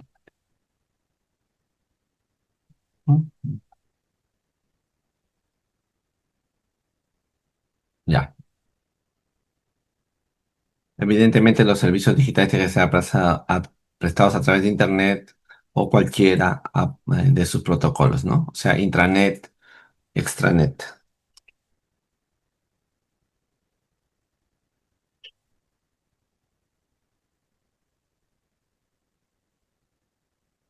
Hasta cuando el servicio se utilice económicamente, igual que las asistencias técnicas, pero dice algo más. O se use o consuma en el país. ¿Qué quiere decir que se use en el consuma o en el país? Aquí estamos otra vez ante esta regla. Se use o consuma en el país. Muy bien. Entonces aquí vuelve a haber una regla. Me gustaría que lo veamos en comparado estos tres. Normalmente las actividades de negocios, las rentas que son de tercera categoría, tienen una regla muy baja, pero cuando se trata de asistencia técnica o servicios digitales se amplía el espectro para grabar más cosas. Más o menos como pasó, ¿se acuerdan? En el caso de lo que veíamos al comienzo, los capitales extienden la regla y los dividendos también extienden la regla. Entonces, ¿por qué se hace esto? Por la globalización. La economía se está volviendo digital y ya estas actividades se están haciendo a través de Internet o se están haciendo desde el lugar de origen. Por lo tanto, se está ampliando la regla de fuente para estos casos. Muy bien, vamos al trabajo personal, o sea, las rentas del trabajo dependiente o independiente. Las rentas del trabajo, ¿no? Dice las que se lleven a cabo en el territorio nacional, o sea, es la regla más fija. Por eso es que si uno trabaja por internet desde otro país, la renta será de fuente extranjera. ¿Ok? Esto de acá lo vamos a ver luego, esto. Esto, un ratito. Esta es una regla de cierre. Ya. Y finalmente terminamos con las dos últimas que nos faltan. Las rentas vitalicias, ¿ok? O sea, estas rentas están exoneradas en el Perú, recuerden, ¿no? Voy a poner acá trabajo en el Perú.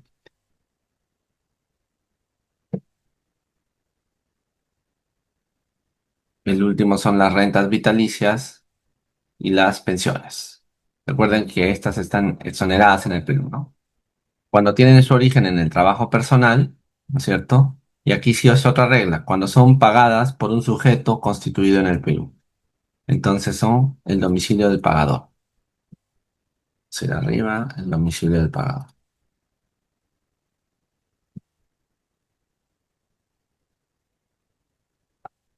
A diferencia del trabajo, que es el lugar donde se realiza, las rentas vitalicias son el domicilio del...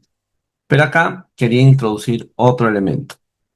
En el trabajo independiente, ¿no es cierto? También el trabajo independiente puede ser una asistencia técnica. Por eso es que hay que poner aquí una regla especial de asistencia técnica. El trabajo dependiente, según la definición de asistencia técnica, nunca puede ser asistencia técnica, pero el trabajo independiente sí. Entonces, en el trabajo independiente, por asistencias técnicas, la regla de fuente es claramente, ¿no es cierto?, la utilización. económico. Ya. Y finalmente, las obtenidas por la enajenación de acciones. Aquí estábamos arriba en, ¿no?, los dividendos, incluidos los ADRs. Ah, Ahora vamos a incluir, eso eran los dividendos, o sea, las ganancias por acciones. Ahora vamos a ir al otro supuesto, que sería el caso de la enajenación, rescate de acciones y participaciones representativas del capital, acciones de inversión, certificados, títulos, papeles representativas u otros valores aportables u otros valores mobiliarios. Vamos a usar el concepto de las obtenidas por valores mobiliarios. ¿Ok? Las obtenidas por valores mobiliarios. Entonces aquí no es los dividendos, como eran acá arriba, sino aquí es la enajenación. La enajenación de valores mobiliarios. De valores mobiliarios. ¿Ok? Cuando las empresas, sociedades, fondos de inversión, fondos mutuos, patrimonios fideicometidos que las hayan emitido, estén constituidas o establecidas en el Perú. Entonces aquí estamos ante la regla del domicilio del pagador. ¿Ok? Perdón, del domicilio del emisor, quien emitió esta regla. Ah, pensé. No, los dividendos es domicilio del emisor. Aquí me he equivocado, no es del pagador. En los ADR sí es el domicilio del pagador. Ahora sí, ya. Entonces aquí otra vez vuelve a ser en la enajenación de bienes el domicilio del emisor de las acciones. ¿Sí? Pero como acabamos de ver, también igualmente se consideran renta de fuente peruana las obtenidas por la enajenación de los ADRs y GDRs. ¿Se acuerdan que hablábamos hace un ratito de eso? De los ADRs y GDRs que tengan como subyacentes acciones emitidas por empresas domiciliadas en el Perú. Entonces otra vez aquí, esto irá, ay, perdón, ya, así, esto va acá. Estas van a ser, como en el otro caso, el domicilio del pagador. Ahora sí está completado. Entonces, en conclusión, ya hemos completado nuestro cuadro. Voy a bajar un poco el tamaño del cuadro para que podamos verle y darle una consistencia, ¿ok? Entonces, tenemos varias reglas. Las primeras reglas, como les digo, cuando están los capitales se va extendiendo la regla. El segundo grupo de reglas, que son aplicables a los dividendos y las enajenaciones de bienes, también tienen las mismas reglas, se están expandiendo, ya no son estas originarias, sino están yendo más allá, ¿no? A las últimas, si se dan cuenta. Se están yendo hacia los últimos supuestos. En el tercer caso, las actividades... Un ratito. No, he cometido un error. Ahora sí. Ajá, ya está. Ya está.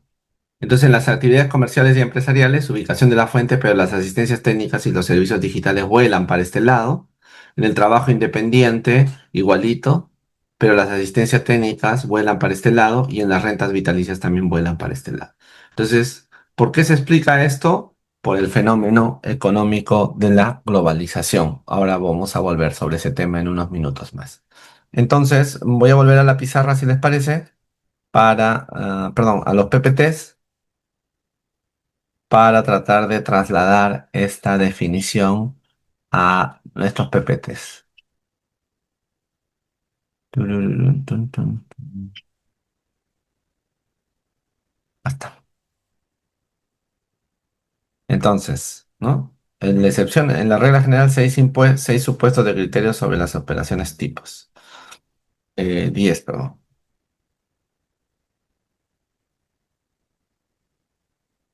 Y aquí, entonces la regla será, hay una expansión de los supuestos, no, de una expansión de la renta de fuente peruana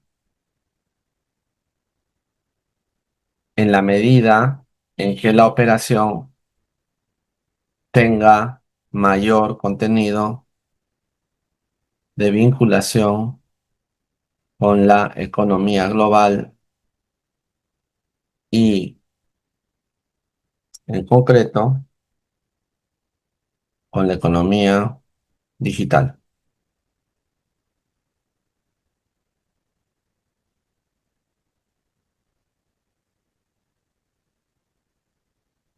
¿Sí? ¿Está bien? ¿Estamos de acuerdo aquí? Eh, Perfecto. Entonces, son las 9. Vamos a tomar otra vez 10 minutos y volvemos, por favor, queridos y queridas alumnos. Pero antes de irnos, les rogaría que me hagan saber qué les ha parecido esta parte de la clase, por favor, con total honestidad. Si les ha parecido bien esto y si no se ha entendido esto, por favor. A ver, vamos. Gracias, Rolly. Gracias, Susi. Gracias, Mariela, Mireya, Lucero. Excelente. Entonces tomamos 10 minutos. Son las 9:03. A las 9:13 nos encontramos.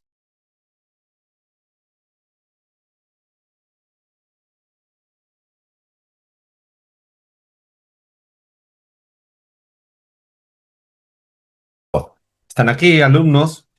Muy bien. Ahora vamos a seguir trabajando esto.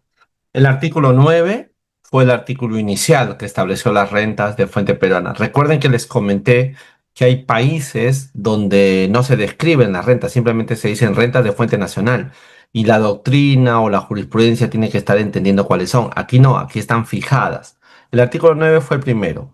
El 10 trató de extender estos casos a las nuevas cosas que empezaban a aparecer para volverlas de fuente peruana. El 11 estuvo antes, era la regla sobre las exportaciones y el 12 también estuvo al comienzo. Entonces el 10 tiene una parte antigua y luego unas partes que fueron agregándose después. Quisiera hacer la reflexión en esos términos para que veamos cómo se ha ido parchando una tras otra según las circunstancias.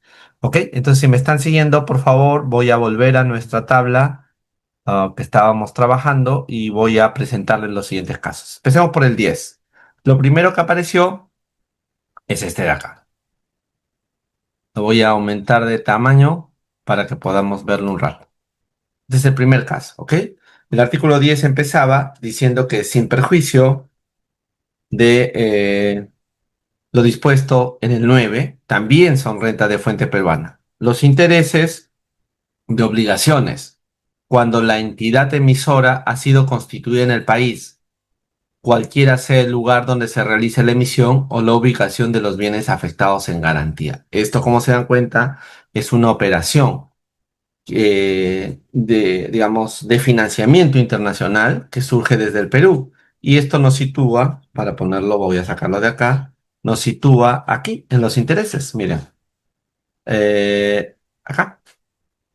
Hablaba de intereses, comisiones y toda suma y había incluido el interés.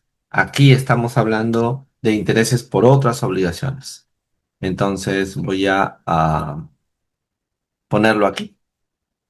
Ahí está hablando de cuando se trata de capital colocado, pero acá se está hablando de intereses de obligaciones, de cualquier otra obligación que no sea capital y habla de la entidad emisora ha sido constituida en el país. Entonces sería domicilio del emisor. Esta regla sería del domicilio del emisor. ¿Ok? Los intereses de obligaciones cuando la entidad emisora ha sido constituida en el país. Y cualquiera, esto es una regla de acá, cualquiera sea el lugar donde se realiza la emisión o la ubicación de los bienes que están afectados en garantía. ¿Ok? Entonces es una variación. Arriba estamos hablando de los intereses vinculados a capitales, a dinero, y aquí estamos hablando de cualquier otro tipo de obligación, garantías, fondos que se hayan planteado en esos términos. El segundo caso son dietas, sueldos y cualquier remuneración de empresas que se pagan a miembros de consejos de directorio u organizativos. Estamos hablando de rentas de cuarta categoría. Otra vez una regla, ¿no es cierto? ¿Se acuerdan que hablábamos de una regla de asistencia técnica? Antes de esa regla de asistencia hubo una regla de dietas. Estamos hablando de dietas, sueldos, ¿ok? Dietas, voy a arreglarlo. Dietas, sueldos o remuneraciones, ¿no? Em, Pagadas a directores de empresas, pagadas a directores o miembros de consejos organizativos, ¿no? De empresas peruanas que actúen en el exterior. Entonces, esta regla es una regla de domicilio del pagado. No importa en qué parte del mundo estés haciendo tu actividad, pero si te lo está pagando desde el Perú, eso es renta de fuente peruana. ¿Ok? ¿Estamos de acuerdo? Miren la diferencia, pero acá podría haber un trabajo independiente de una empresa extranjera que se esté realizando por un negocio, digamos, de consejo de directorio, etcétera, en el Perú. Este estaría acá. Pero si es de una empresa domiciliada, estaría acá. ¿Ok? Si quieren, vamos a hacerla de esta forma.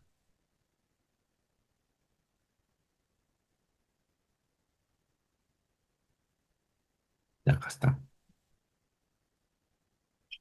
Voy a precisarlo más todavía. ¿Ok? Esta sería la primera regla. Esta sería la segunda. Así lo voy a precisar para que esté mejor. Entonces, el domicilio, la primera regla de las dietas sería esta. Todas las dietas, cualquier dieta, remuneración que se acuerde, va a estar grabada en el pero acá solamente será, ¿no? En caso de que el servicio sea de empresas peruanas, ¿no? De empresas peruanas. Ahí está. Ya está, ahora está. Esa es la regla. Perfecto. Sigamos entonces, si les parece. Los honorarios o remuneraciones por el sector público nacional a personas que desempeñen en el cargo en el extranjero, funciones de representación o cargos oficiales. Entonces, esta es la primera excepción al caso del trabajo independiente y dependiente. También será a domicilio del pagador cuando se traten de estos casos. ¿Ok? Uy, no, no, no, esto no quiero. Un ratito. Gajes del oficio.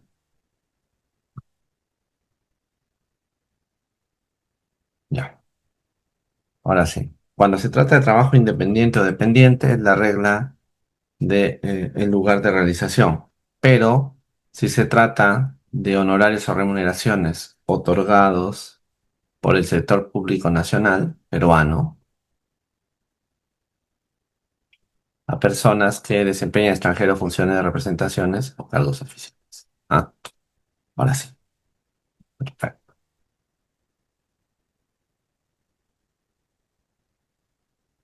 Ya, ahí está. Esto es nuestro caso. Ok, perfecto. Listo. Entonces, eso es lo que había originalmente. Después se completaron los incisos D, E, F y G. Ahora necesito ir a el artículo 11.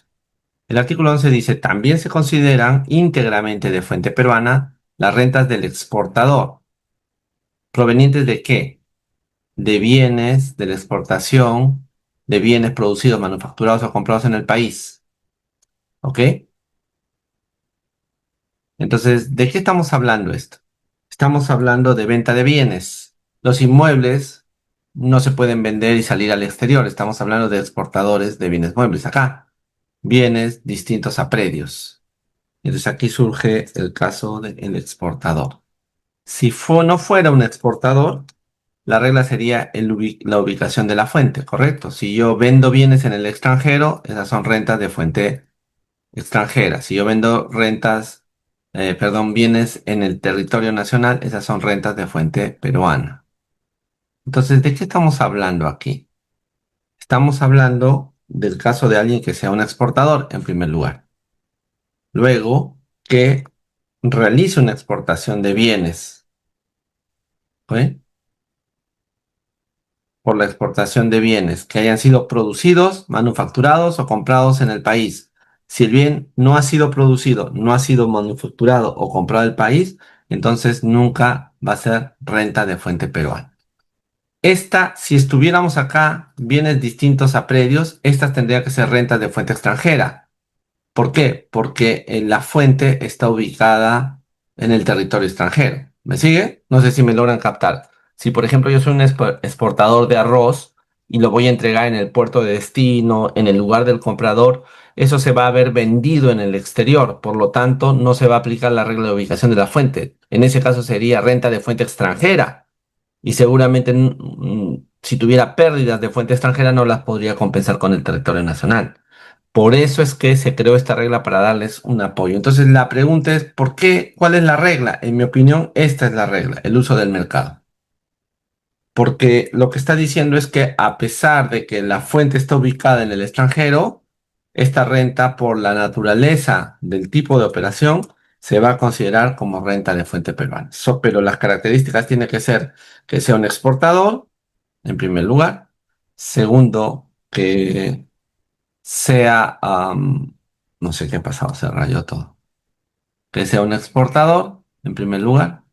Que sean los bienes se hayan producido, manufacturado o comprados en el país. Por lo tanto, esto que deja fuera a bienes que se compraron en el extranjero, que se internaron al Perú, que se le hicieron cualquier cambiecito superficial y que se sacaron al exterior. Esos van a estar grabados como renta de fuente extranjera. ¿Ok? Entonces, esta era una excepción a este caso. Volvamos a nuestros otros casos. El artículo 12 habla de los servicios, porque está hablando las rentas netas obtenidas por contribuyentes no domiciliados, tiene que ser entonces el contribuyente tiene que ser un no domiciliado, ¿ok? Tiene que ser no domiciliado por actividades, o sea, estamos hablando de servicio, que se lleven parte en el país y parte en el extranjero. Entonces, ¿qué porcentaje es? Se habla de un porcentaje, ¿ok? Un porcentaje. ¿De qué? Del ingreso. ¿Ok? Un porcentaje del ingreso. ¿Y cuáles son esas actividades? Las actividades del artículo 48 de la ley.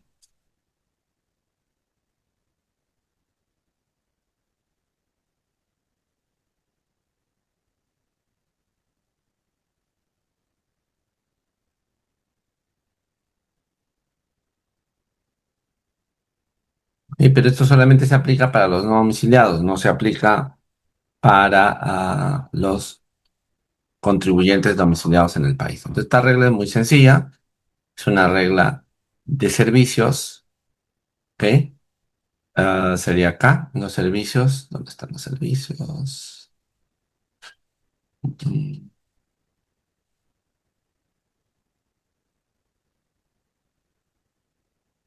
Esos servicios son actividades civiles, ¿no es cierto? Empresariales, entonces tiene que ir acá. Entonces acá sería una regla un poco rara, ¿no? Porque sería una regla,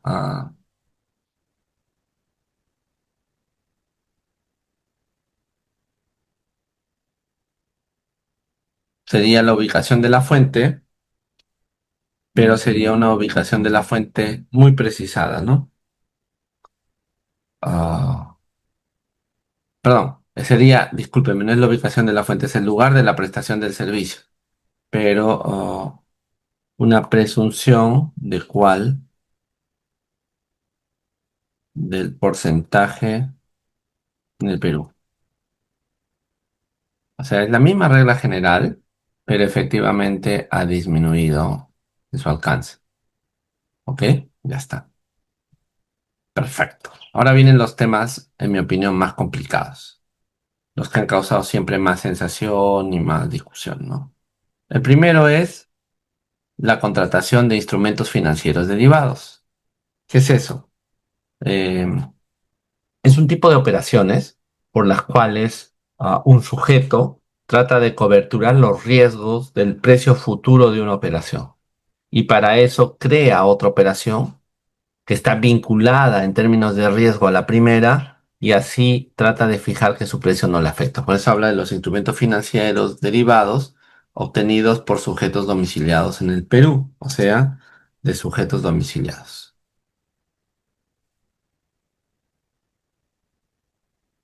¿Ok? Si son instrumentos financieros de sujetos domiciliados, ¿no es cierto? Cuando se celebran con fines de cobertura, para coberturar una operación, que es lo que le estaba contando,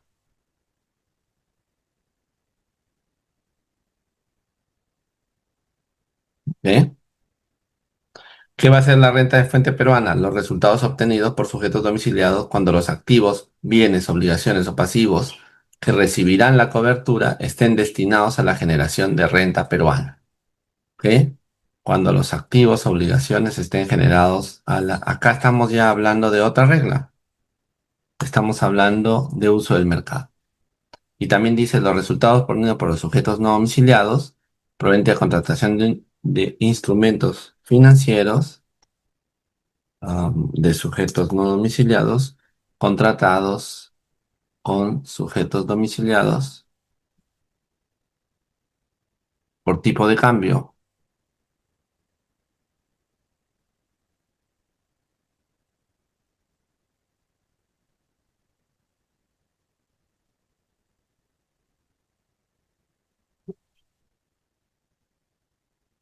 ¿Sí? ¿Cuándo es? Cuando el tipo de cambio de la moneda nacional, ¿no es cierto? Uh, se ha hecho con, o sea, se está utilizando también en el mercado peruano. Estos son los dos casos de uso del mercado peruano. ¿Ok? Entonces esto vendría como un nuevo caso. Si se dan cuenta, y esta es una operación, acá seguimos en financiamientos, una nueva regla, pero esta es de cobertura de operaciones. Está en este sector, ¿no? Instrumentos financieros para cobertura de operaciones y la regla es esta. Es uso del mercado, ¿no? Esto. La regla es el uso del mercado.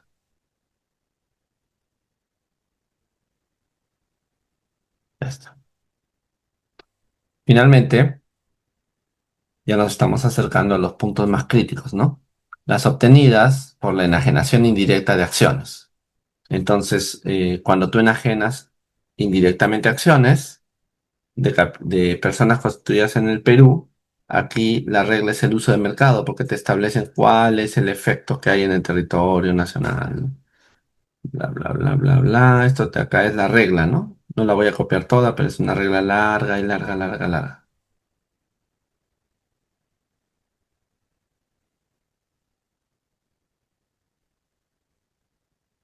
Primero está la enajenación con esta regla larguísima y luego la regla de los dividendos también.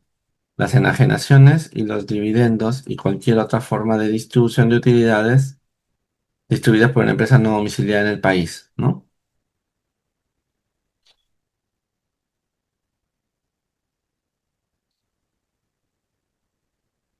También es el uso del mercado.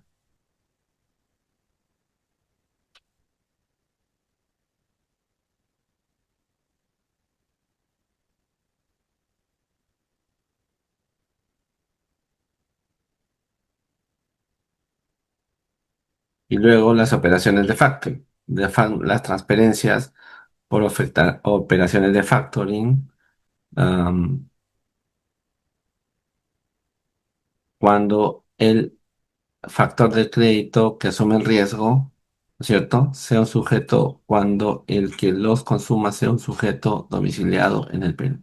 En mi opinión, estos tres casos son casos de uso del mercado.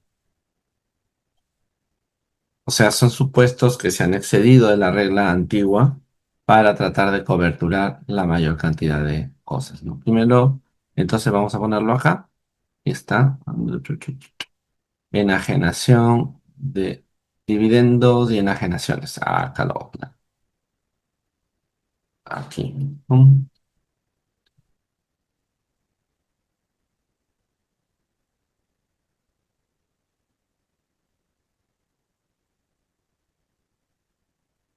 Esto antes, como parte práctica, les mandaba a hacer a mis alumnos, pero normalmente no lo hacían bien, así que prefiero hacerlo yo.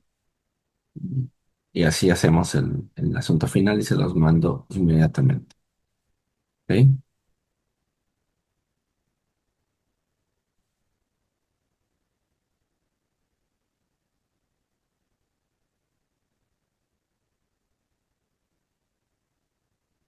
Pero la regla del concepto es el que le estaba contando. A más que hay economía global, más se extiende el concepto de fuente. ¿Ok? Y esto de acá sí no está acá, perdón. Los factoring son otro tipo de operación.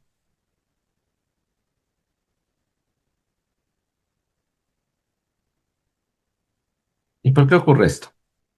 Esa es la pregunta del mío. ¿Por qué ocurre esto?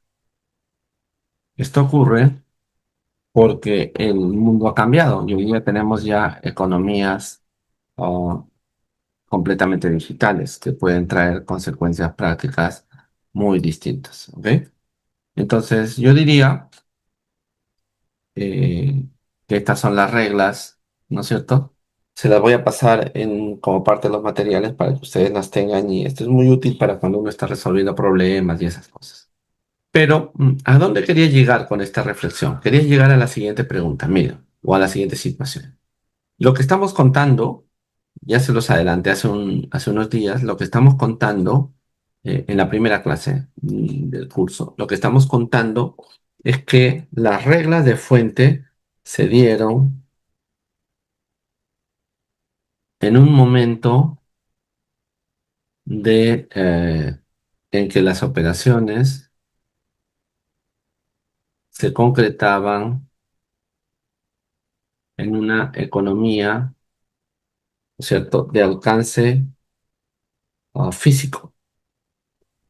Ese fue el primer paso. Por lo tanto, durante el tiempo en que hubo una economía de talante físico, donde las empresas, ¿no?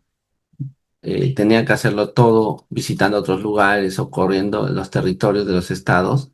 Mientras eso ocurría, las reglas funcionaban. Pero luego tuvieron que dar un salto cuántico y tuvieron que entender que había que cambiar las reglas, las reglas de fuente ante un entorno global, donde se desmaterializara, realizara, em, a ver, donde se desmaterializara los servicios, primero financieros, después de financiamiento, que no es lo mismo, luego los servicios empresariales y profesionales, y finalmente los servicios, ¿no es cierto?, remunerativos o el trabajo dependiente. Entonces tenías que cambiar las reglas y eso es lo que se hizo. El siguiente tema, que no ha sido abordado todavía en el mundo con la inteligencia, es qué pasa con las operaciones que se encuentran ya en un entorno de economía digital. ¿Cómo hacemos con esas empresas? ¿Qué pasa con esas operaciones? ¿Cómo se resuelven? En el Perú, la respuesta se llama servicios digitales. El Perú ha sido un gran país que se adelantó a su tiempo en la materia de los servicios digitales, ¿ah? Por encima de otras regiones y otros lugares. Pero hoy día parece que esto no ha sido muy utilizado. Entonces, empecemos, ¿cuál sería su paralelo a nivel internacional? En el caso inicial, ah, o sea, cuando digo paralelo a nivel internacional me estoy refiriendo a las reglas en los convenios, ¿no? Las reglas de fuente en los convenios originales ah, ¿no? Digamos así, la estructura de los CDIs calzaba perfectamente y tenía por objetivo eliminar la doble imposición. ¿ok? Pero cuando empezó la economía, con cambios en la regla de fuente, todo colapsó y por lo tanto se tuvo que establecer reglas para evitar el treaty shock.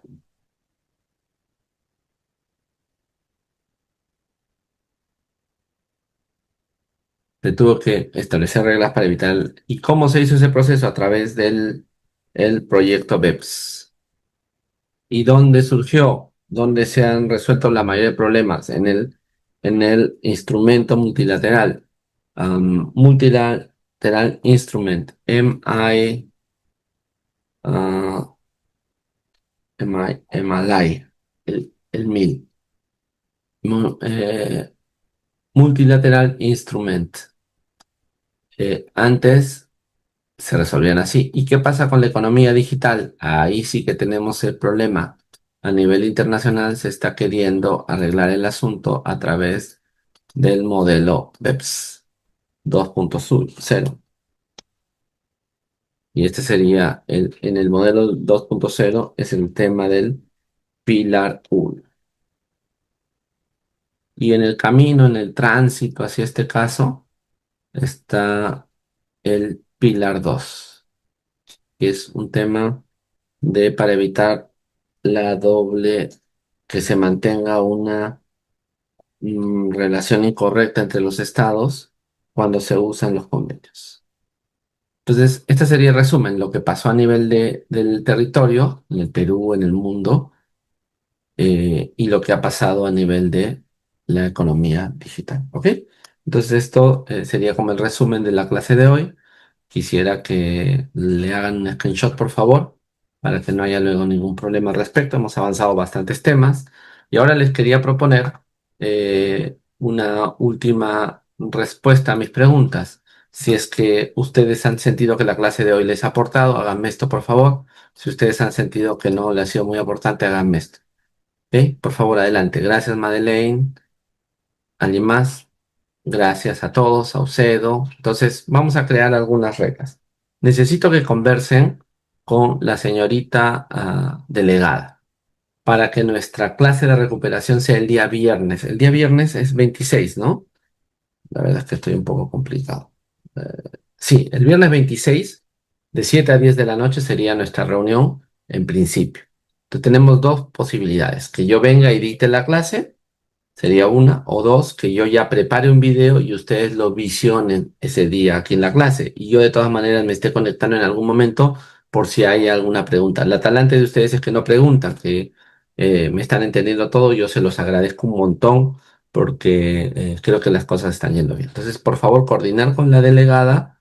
No sé si la delegada ha llegado a entrar. Delegada, ¿estás aquí? No ha llegado. Entonces yo le voy a escribir a la delegada para llegar a ver cómo arreglamos este problema. Y por otro lado, nos vemos nosotros el día lunes para nuestra última clase. ¿Ok? Y ese día lunes, como hemos pactado, seguramente el día martes será el examen final y será por internet. ¿Ok? Gracias, alumnos y alumnas, que tengan muy buenas noches y nos vemos según lo acordado o el lunes o el viernes. Gracias. Buenas noches. Adiós. Gracias, Gracias, profesor. profesor. Buenas noches. Gracias, profesor. Muy Gracias, buenas profesor. Buenas noches, hasta noches. luego. Gracias, Gracias, profesor. adiós. Cuídense mucho. Chao.